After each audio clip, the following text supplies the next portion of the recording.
How big is your men's ministry? Does that question cause you to kind of get agitated or worked up or depressed?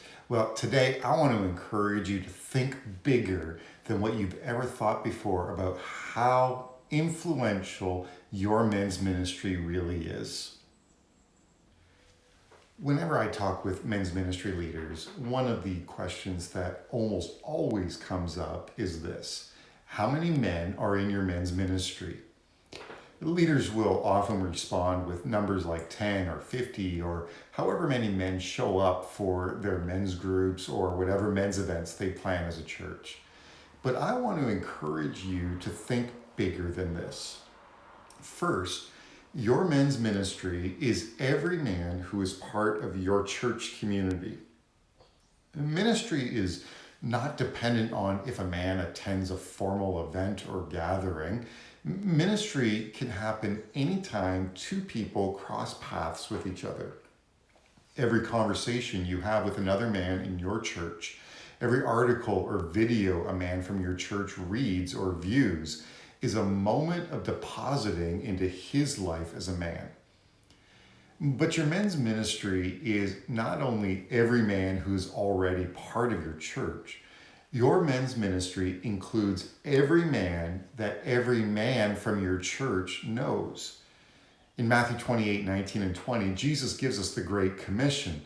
And in this command, he tells us a couple of very important things. First, he says, go into all the world. This phrase literally means, as you are going. Here's what Jesus wants us to know. He wants us to seek first his mission as we're going about every responsibility and every relationship that we have in life.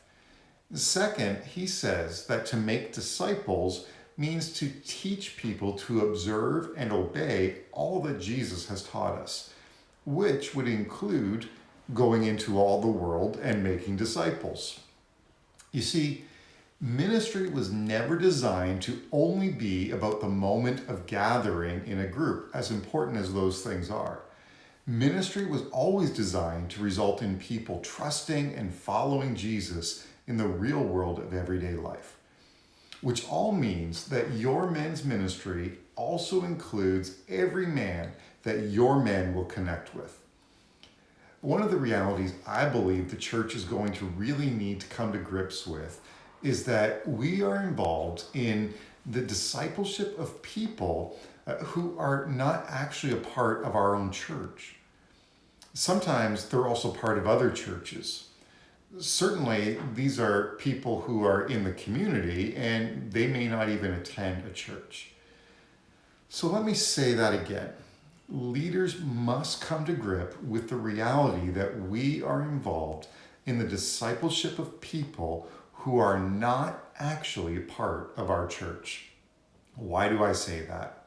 Well, first, this has really always been the case. We just didn't recognize it. When men from other churches would show up at your men's breakfast or join one of your men's groups, you are at that point involved in their discipleship, even though they aren't part of your church. The second reason I say that is the rise of online ministry means that people are getting teaching and connections from multiple sources all the time. This reality presents some real challenges for leaders and also opportunities, I believe. The challenge is for us to respect that men are coming from all kinds of different places, and we really have no spiritual authority in their life. God gives spiritual authority to church leaders to watch over the souls of the people who are part of their church.